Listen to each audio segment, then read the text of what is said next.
con Agustín Oyarzún, Hechos Paranormales, en el trasnoche de la radio.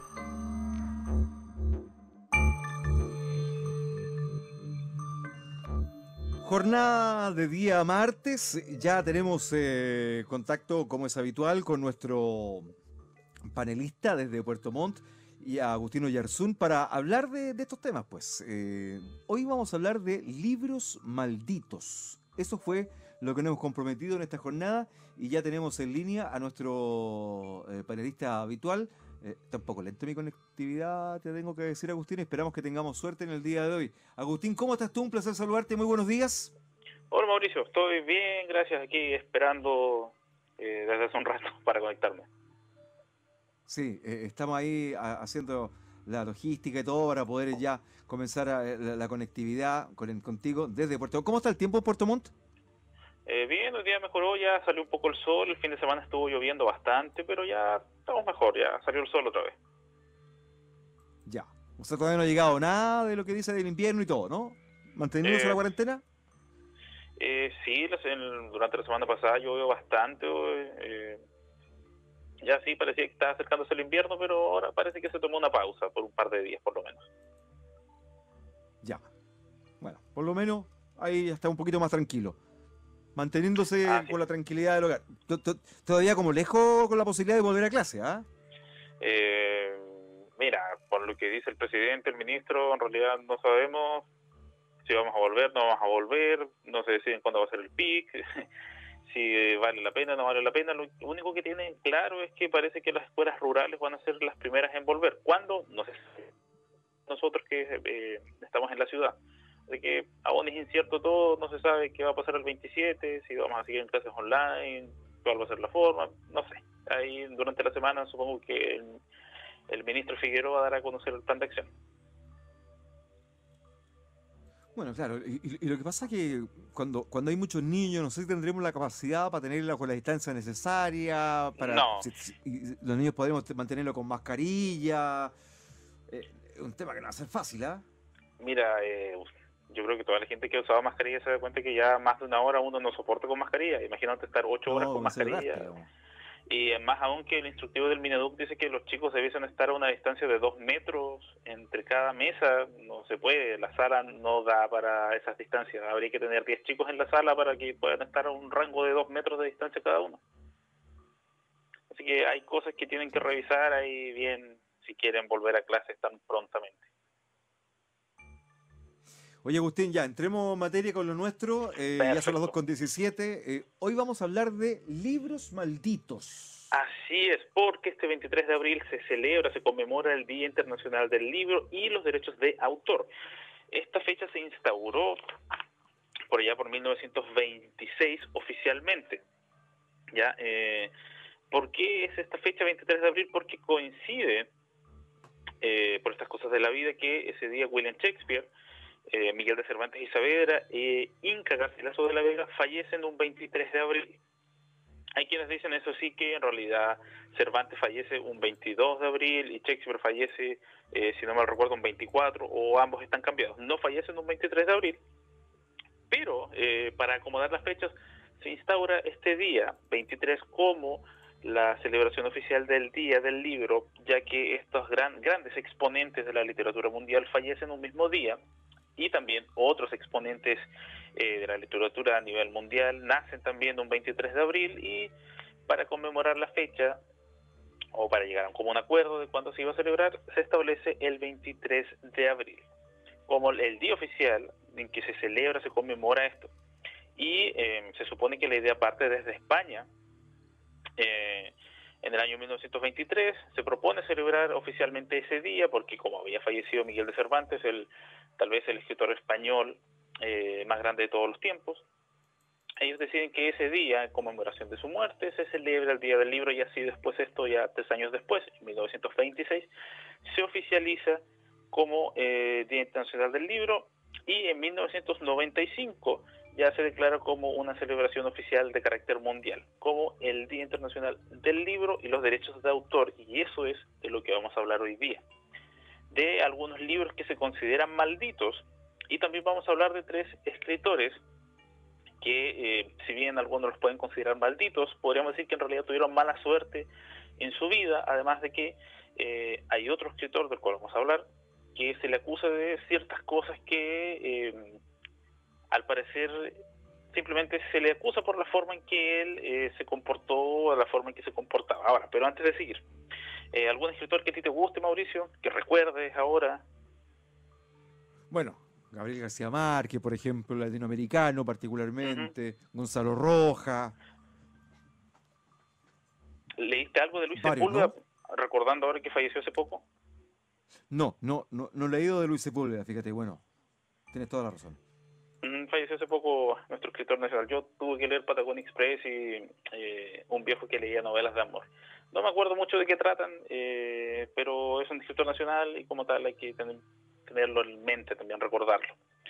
Y hablando de escritores, vamos a citar algunos de ellos. Primero va a ser el señor Edgar Allan Poe.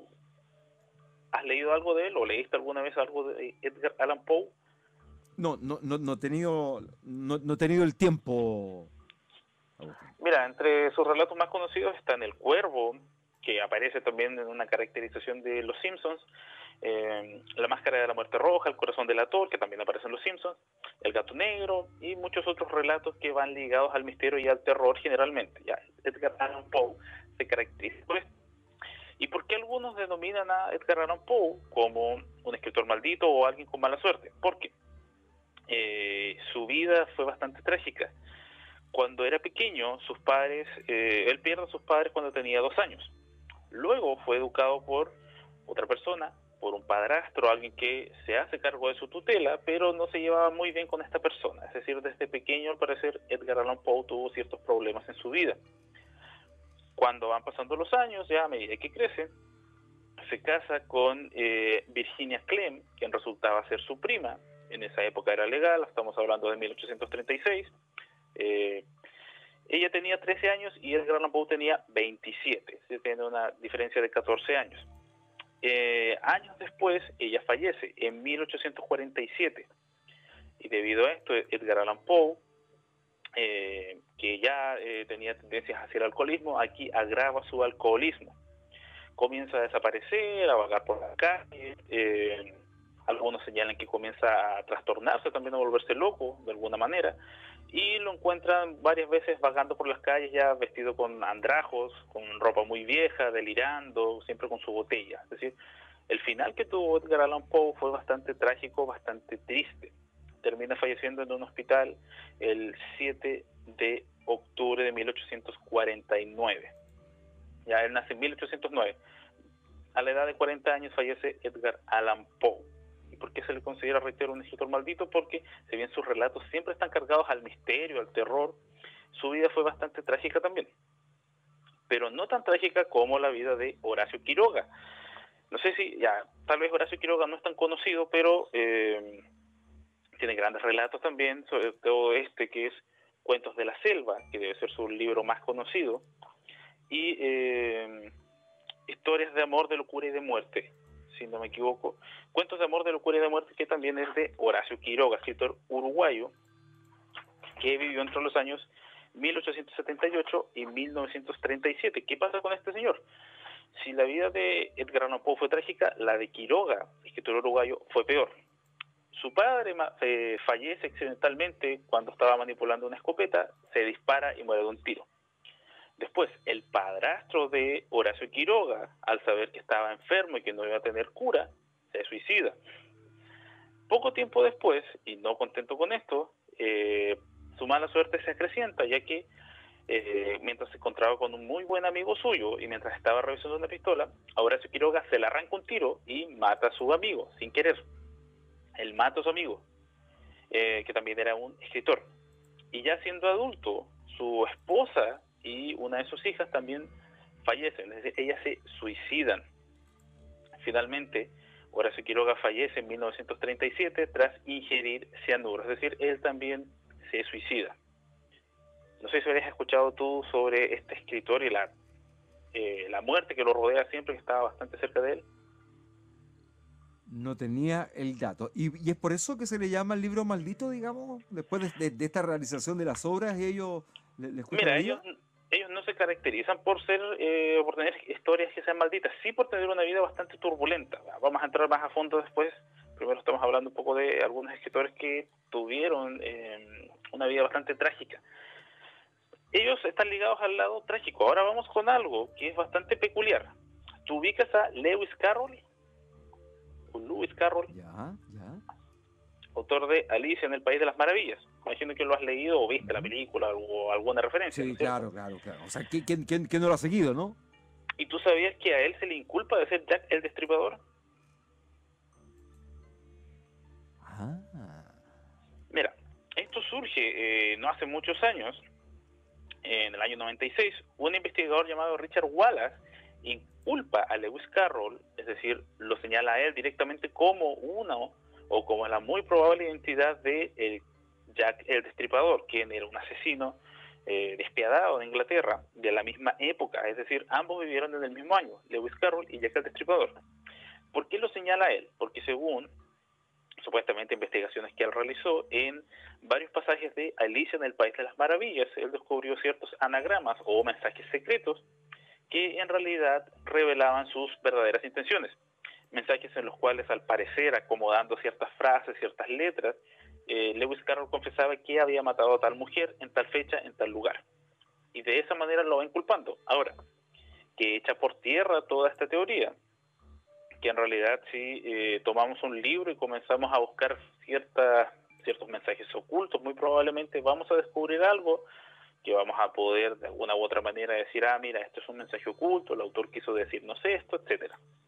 Eso vendría echando por tierra la teoría de este investigador, de Richard Wallace, que inculpa, reitero, a Lewis Carroll, autor de Alicia en el País de las Maravillas, y dice que él es Jack el Destripador en realidad. Pero ¿qué otra teoría viene a reflotar esto?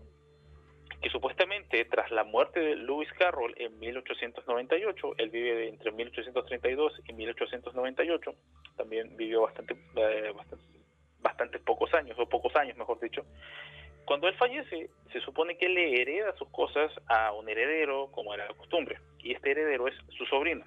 Y entre las muchas cosas que su sobrino recibió, entre escritos, libros, dinero, etcétera, supuestamente hay un diario personal de Lewis Carroll. En la época, tener un diario personal, un diario de vida, era algo común y corriente. Las personas anotaban lo que iban haciendo, ciertas cosas que eran relevantes para él. Sucede que en esta libreta que les entregaba al sobrino de Carroll, faltan varias páginas. Y estas páginas, coincidentemente, al parecer, coincidirían, valga la redundancia, con las fechas en que se cometieron ciertos asesinatos en que se supone actuó Jack el Destripador. Es decir, ponte tú, por colocar una fecha, 24 de marzo de 1888. Falta justamente la hoja de ese día. Y desde ahí vuelve a reflotarse la idea de que es altamente probable, porque tenemos que aclarar también que a la fecha, a la actualidad, no se sabe bien quién es Jack el Destripador. Jamás se ha descubierto su identidad. Se han inculpado a varias personas, a peluqueros, policías, a los mismos reyes de la época, príncipes, etcétera. No se ha logrado definir bien su identidad. Y en base a estas cosas y a la particular personalidad que tenía Carroll, de alguna u otra manera se le inculpa a él como una de las muy probables personalidades que pudo ser Jack el Destripador. Pero él es uno entre cientos más a los cuales se le inculpa. No sé si tenías ese dato, lo habías escuchado alguna vez. No, pero es apasionante, como todas las cosas que nos traes tú cada semana, pa' Agustín. ¿Qué querés que te diga? Ahora sí, ya vamos con los libros, pero una pequeña introducción. Esto que tengo en mis manos es un grimorio. No sé si has escuchado esta palabra alguna vez. Ni idea. ¿Grimurio? Grimorio. Un grimorio también es llamado libros de hechicería, de magia, blanca, negra, roja, verde, etcétera, o brujería en sí. Antiguamente, ya hablando ya de libros malditos, los grimorios eran utilizados para, como ya mencionaba, conjurar hechizos, invocar demonios, no diablos, perdón, o invocar diferentes males, o preparar males, o generalmente saber cómo actuar con ciertas hierbas. Desde ahí ya partimos con los libros que uno podría considerar malditos.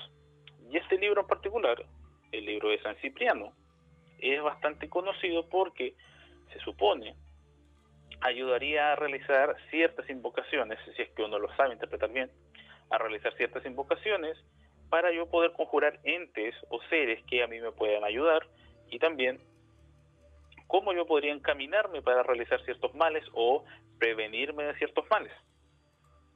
Sería uno de los que se utilizan acá en Chile, entre muchos otros, para realizar diferentes rituales de magia, sea magia blanca, magia negra, verde, roja, etcétera, o hechicería en términos generales. Los grimorios, reitero, vienen siendo todos estos libros de magia y hechicería. Si algún auditor tiene en su poder alguno también y quiere contar su experiencia con estos libros, si le ha sucedido algo, porque se dice que estos libros también están cargados, y si te pueden mandar un mensaje a ti y lo puedes leer ahí, sería bueno saber si de verdad las personas han sufrido o han tenido alguna experiencia con este tipo de libros, con estos libros de magia, que son netamente de magia, porque hay otros que estudian esto, que te explican cómo funciona la magia, pero este tipo de libros, grimorios, son netamente de hechizos, cómo proceder, cómo hacer invocaciones, rituales, inclusive hay algunos que están dedicados a cómo tú puedes concretar una reunión con algún demonio para tú ofrecerle tu alma y que éste te dé algo a cambio, bajo ciertas condiciones, bajo ciertas horas del día, en un lugar muy específico. Ya, estos libros son bastante específicos en ese sentido. Ahora, hablando de otros libros malditos o desconocidos en realidad, tenemos uno que se llama el libro de Cian, que se clasifica, que lo estamos viendo ahí, como supuestamente el primer libro de la humanidad. El primer libro que se escribió, como tal, no papiro ni texto, sino que el libro de Cian, primer libro como tal. El único problema es que nadie lo ha visto, salvo Madame Blavatsky, que ella practicaba ramas de la filosofía, era vidente, supuestamente tenía ciertos poderes, estaba bastante ligada al mundo de lo esotérico y lo paranormal, que lo estamos viendo ahí allá, Madame Blavatsky. Se supone, según Madame Blavatsky, este libro contiene todos los secretos y respuestas que al día de hoy nosotros aún desconocemos. Las típicas, de dónde venimos, hacia dónde vamos, quiénes somos, quién nos creó, existe Dios o no existe Dios. Supuestamente en el libro de Cian se encuentran todas estas respuestas y muchas otras cosas más.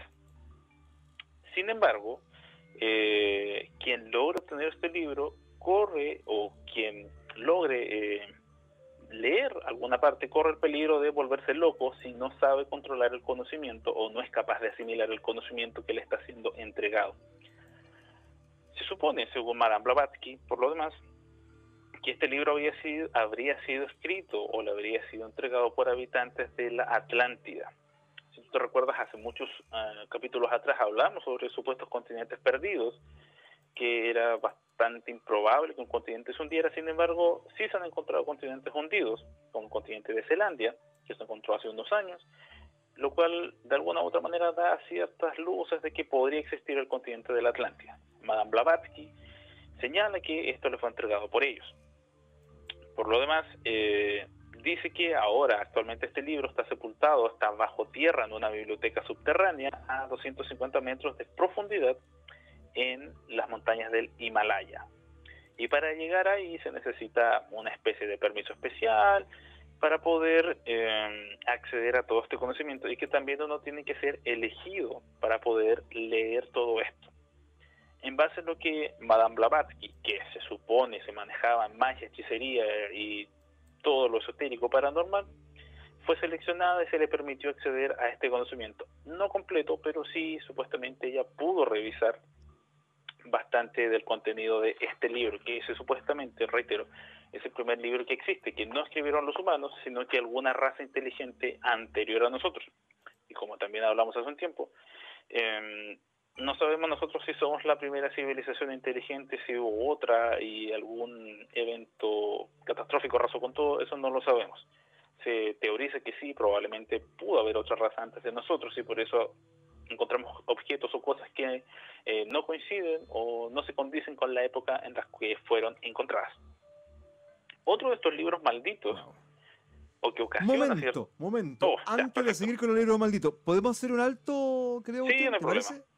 Sí, Mauricio, no hay problema. Podemos hacer un alto, estamos con Agustino Yarzún. Ya lo sabe, usted lo puede encontrar en el Facebook como Paranormal Austral. Ahí le puede hacer consultas, le puede proponer temas, le puede hacer acotaciones frente a los temas, en fin. Hay muchos auditores que están expectantes porque nos han escrito, que te esperan habitualmente a la semana, dice. Hay personas que han leído muchos libros, otros hemos leído solo algunos libros. Lo importante es que lean. Mira, es un dato importante, ¿ah? Hola, HP Lovecraft. Este es uno de los libros malditos, dicen acá, Agustín. ¿Ah? También Los más o menos. grimorios sirven para hacer pactos con los demonios. Lee uno una Sí, vez también. un hechizo para hacer una varita mágica. Se necesita sangre de recién nacido y otras cosas, dice. Fueron escritos por los papas poseídos de Coronel. Oh, te pasaste. Yo tengo un grimorio del Papa Horacio y los clavículas de Salomón y son realmente espeluznantes. Y nos manda una descripción.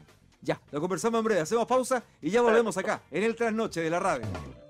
Estamos con Agustino Yarzún de Paranormal Austral, ahí está en vivo en directo desde Puerto Montt, lo estamos viendo a través de biobiotv.cl, usted puede seguir las conversaciones. Mira, existe un libro maldito que se llama En busca del tiempo perdido de Marcel Proust.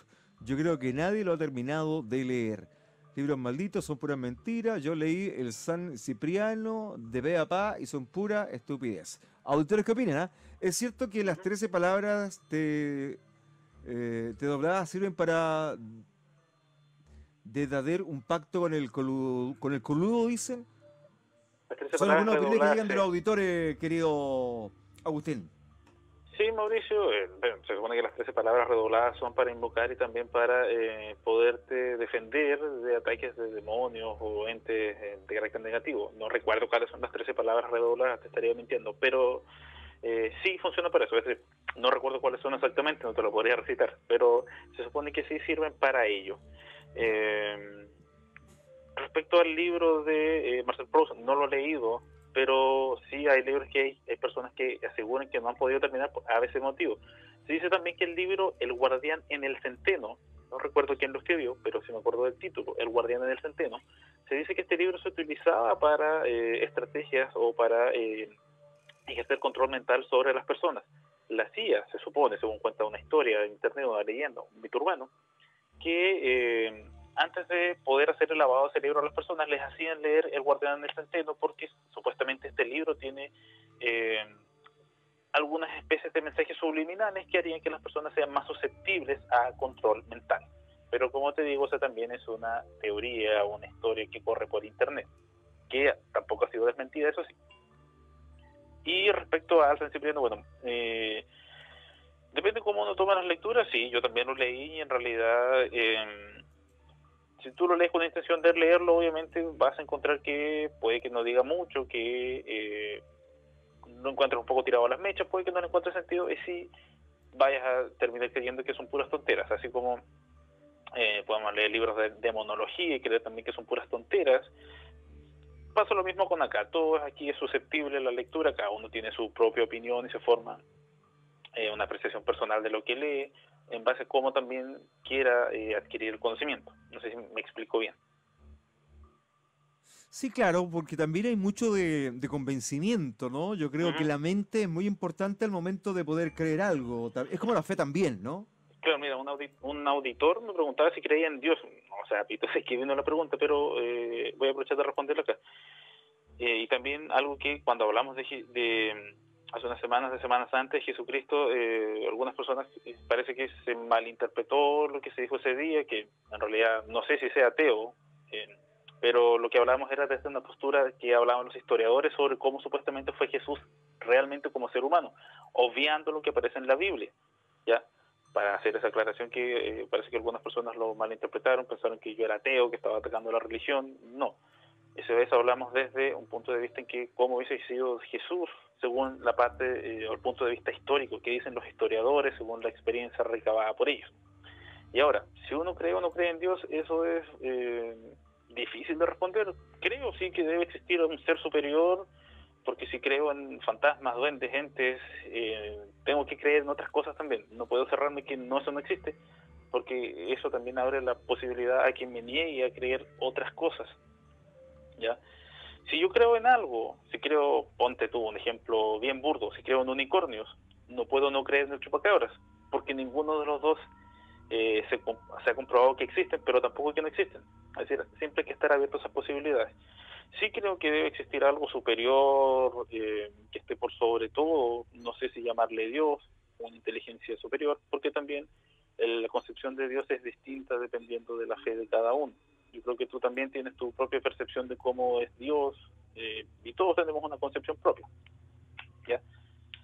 Y eso respondiendo un poco, y también aprovechar de mandar un saludo a todos los auditores que semana a semana nos acompañan, que están ahí escuchando, como Alex Araya, El Gago, Mari Burgos, Cuervo, Johnny, Alex Araya, Esteban, y a todos los seguidores de la página A todos y tu people, a todos trasnochadictos. tus fans. Claro, y los trasnochadictos en general que escuchan el programa. Ya, volviendo al tema, retrotrayendo. Hablábamos del libro de Cian, que supuestamente es el libro más antiguo que existe, pero que algunas pocas personas lo han visto porque te podría volver loco todo el conocimiento que tiene ahí. El libro de Tot, más que un libro, es un papiro. Fue escrito en Egipto durante el apogeo del Imperio Egipto, cuando ellos ya se desarrollan como una civilización potente, pero también fue escrito y fue destruido en ese mismo periodo. Se supone que este texto fue escrito por Tot, quien vendría siendo una especie de dios, de deidad, ser mitológico para los egipcios. Y aquí también entra nuevamente el concepto de los dioses, de las deidades. Recordemos que los egipcios creían en muchos seres mitológicos, representados todos con diferentes cabezas de animales. Se supone que Tot era uno de ellos y escribió este libro que tenía conocimiento de prácticamente cualquier cosa. Cómo hablar con animales, cómo controlar los océanos, cómo controlar el clima, inclusive cómo tú podías revivir a los muertos. Se supone que todo ese conocimiento estaba escrito en ese papiro. Sin embargo, toda persona que leyera este papiro, o que siquiera se hubiese jactado de haber dicho yo leí el libro de Tot, terminaba muriendo. De alguna u otra manera, cualquier persona que lo leyera, su destino era fallecer al poco tiempo.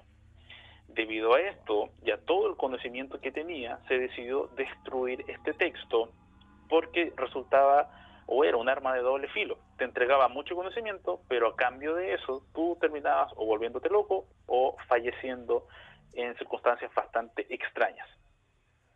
Por allá por el siglo XVIII, ya hablando ya de nuestra época, se comenzó a hablar nuevamente de este texto, del libro de Tot y de todas las enseñanzas y toda la sabiduría que supuestamente tiene ese texto.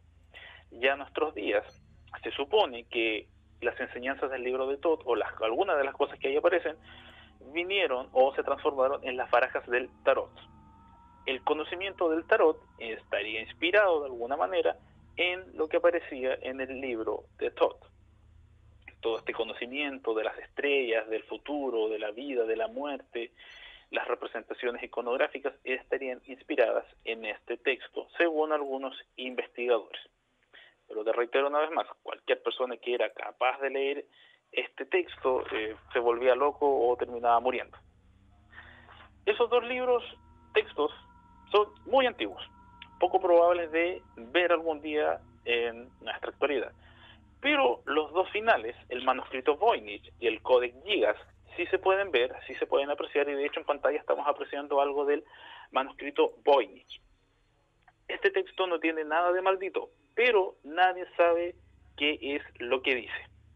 Está escrito en un idioma ininteligible, con dibujos o iconografía que no se comprende, con plantas que no existen, con seres que jamás se han visto, y reitero, en un idioma completo y absolutamente desconocido. No tiene relación con ningún idioma antiguo conocido, y tampoco se sabe de dónde proviene. Solo se sabe que probablemente, según pruebas de carbono 14, fue escrito entre 1404 y 1438. Eso es lo único que se sabe. Y la persona que lo adquirió, Wilfred Voynich, quien era un anticuario que coleccionaba libros raros, lo compró en 1912. Cuando se propuso leer este libro, se dio cuenta que no lo entendía. Lo comenzó a pasar con amigos que estudiaban idiomas antiguos, nadie lo pudo descifrar. Personas que durante años y que han sido galardonadas por interpretar mensajes, por descifrar códigos. Inclusive veteranos de guerra que participaron descifrando códigos no han sido capaces de descifrar el contenido de este libro. Reitero, está escrito en un idioma completa y absolutamente desconocido para nosotros los seres humanos actuales. No se parece a nada. Perdón, ¿y dónde se encontró este libro, Agustín? Esto, si no mal recuerdo, tiene que haber sido por allá por Rumania, me parece mucho, no estoy seguro, porque tampoco hay una claridad, pero me parece que ahí fue adquirido. El señor Wilfred Voynich lo compra simplemente a una persona, se lo vende, pero este libro es mucho más antiguo, no se ha podido rastrear de dónde viene, porque no se sabe. Este libro fue pasando de mano en mano hasta que llegó a este anticuario, y este anticuario dijo, oigan, paren un poquito, este libro, ¿quién lo escribió? ¿En qué idioma está? Tampoco tiene un autor, no tiene una referencia, no tiene nada. Es decir, podríamos decir que son simples garabatos escritos al azar por alguien ocioso, lo completó con dibujos y escribió un libro. Sin embargo, lo peculiar de este libro es que cumple con la ley de Zipf. ¿Qué es la ley de Zipf? Postula que las palabras más frecuentes en un texto va a aparecer el doble de veces que es la segunda palabra más frecuente. Es decir, la regla o la ley de Zipf habla de que tiene que haber cierto número de palabras que se vayan repitiendo en el texto, que tiene que cumplirse esta regla. Si hay 50 veces una misma palabra, otra palabra tendría que repetirse 100 veces, tiene que doblarla, y después a otra palabra tiene que triplicarla, porque esa es una regla ortográfica definida para los idiomas concretos, reales. ¿Por qué digo reales? Porque en las películas de ciencia ficción o en los libros también, de ahí viene todo esto, recordemos, se suelen inventar idiomas que no cumplen con esta regla, es decir, que no tienen palabras propias, sino que son netamente interpretativas. Pero este libro sí cumple con esa regla, si tiene palabras que se repiten, si tiene al parecer oraciones que son complejas, que son compuestas, es decir, tiene coherencia lo que está escrito. El único problema es que nadie sabe qué cosa dice ese libro, tampoco sabe por qué tiene dibujos de cosas que no existen, porque tiene dibujos de personas, de plantas, de árboles, no se sabe por qué existe o por qué lo escribió alguien. Puede que sea algún tipo de código secreto, pero como te digo, gente que estuvo en la Segunda Guerra Mundial descifrando códigos no ha podido descifrar el contenido del manuscrito Voynich, y hasta nuestros días, 2020, todavía no se sabe qué dice. Por allá por el 2014 recién lograron determinar una palabra en todo el texto, pero la persona que dijo, ¿saben qué? Yo sé qué significa esta inscripción o esta palabra. Sin embargo, al parecer lo que él descubrió no tiene ningún tipo de sustento y se habría inspirado netamente en una corazonada. Reitero, este libro al parecer lo escribieron por allá por el 1400. Perdón, y hasta en otras fechas no se sabe qué dice. Es un libro completamente incógnito, misterioso. ¿Qué conocimientos tiene? ¿Qué sabiduría? Probablemente sea un libro para que puedas aprender a utilizar plantas medicinales, pero las plantas que aparecen ahí tampoco se parecen a las plantas que nosotros conocemos. Es algo muy extraño, no se sabe de dónde salió. Y finalmente tenemos el Códex Qué raro, porque es un tremendo libro. O sea, ¿quién se va a dar un poco el trabajo de hacer algo inentendible con tanto detalle para nadie, digamos, ¿no? Es eso, es que es un libro demasiado detallado como que alguien de aburrido haya hecho una broma. No, ese libro debió tener alguna finalidad, pero si tú quisieras decir, ya esto es egipcio, es sumerio, es latín, no, porque no se parece a nada. ¿Te das cuenta? Entonces es algo completamente nuevo. Y para nosotros es muy difícil imaginar algo que sea nuevo, que cumpla con las reglas ortográficas y que cumpla con cualquier condición necesaria para hacer un texto como tal. Es tirado completamente. ¿Y cómo se llama el libro? ¿Tiene algún nombre por lo menos o no? Manuscrito Voynich. Manuscrito Voynich, ya. Manuscrito Voynich, con V, Y, es un poco complejo de escribir, pero en Google lo va a reconocer como está escrito. El manuscrito Voynich, ahí puedes ver un montón de imágenes de lo que está escrito, los dibujos, es muy extraño lo que ahí aparece. Es decir, es como que tomas un lápiz, cierras unas rayas y aquí está mi texto. Alguien lo hizo simplemente. ¿Con qué finalidad? No se sabe. Y el último que vamos a revisar es el Códex Gigas, también conocido como la Biblia del Diablo. Este libro... ¿Esta es la Biblia negra, digamos, que se conoce? No, no es la Biblia negra, no es la de Anton Sandor Lavey. Ya. Se conoce como la Biblia del Diablo. Primeramente, este libro es gigante, mide cerca de 1 metro por 70, 1 metro por 70, es lo que mide. Así que hazte una idea de qué tan grande es este libro, y tiene 620 páginas. Reitero, es un libro que mide 1 metro de largo por 70 de ancho, tiene 620 páginas y pesa 75 kilos. Partiendo desde ese punto. Se supone que este libro fue escrito en una noche por un religioso, por un monje en República Checa, al parecer, por allá por la Edad Media. Según cuenta la historia, Sherman, como supuestamente se llamaba este monje, habría incumplido con alguna de las reglas, de las leyes del monasterio en el cual él estaba. Se le condenó a pena de muerte y para salvarse de algún modo, él se ofreció a escribir un libro. Le dijeron, perfecto, escribe un libro, pero tienes una noche recién para hacerlo. Y él dijo, perfecto, yo en esta noche, antes de que me corresponda morir, voy a escribir el libro. Resulta que el otro día aparece con este libro de 620 páginas escritas, completo de principio a fin. Tiene ilustraciones, tiene dibujos, distintos tipos de colores, es un libro muy detallado que, según cuenta la leyenda, lo escribió solamente en una noche. Es decir, ¿te imaginas tú, Mauricio, escribiendo 620 páginas en una sola noche? O sea, ni para el trabajo más atrasado de la universidad, digamos, ¿ah? Y a mano, no computador. Se dice que este monje lo logró porque vendió su alma al diablo, al mismísimo Satanás, con la flecha, mandinga, diantre, como le quieras denominar. Supuestamente para salvarse de ser condenado a muerte, invoca a Satanás porque él tenía ciertos conocimientos, como estaba en un monasterio, tenía cierto conocimiento que le fue útil para realizar la invocación. Y tras esta invocación le dijo a Satanás que le daba su alma a cambio de que éste le diese la facultad o le entregara un libro completo.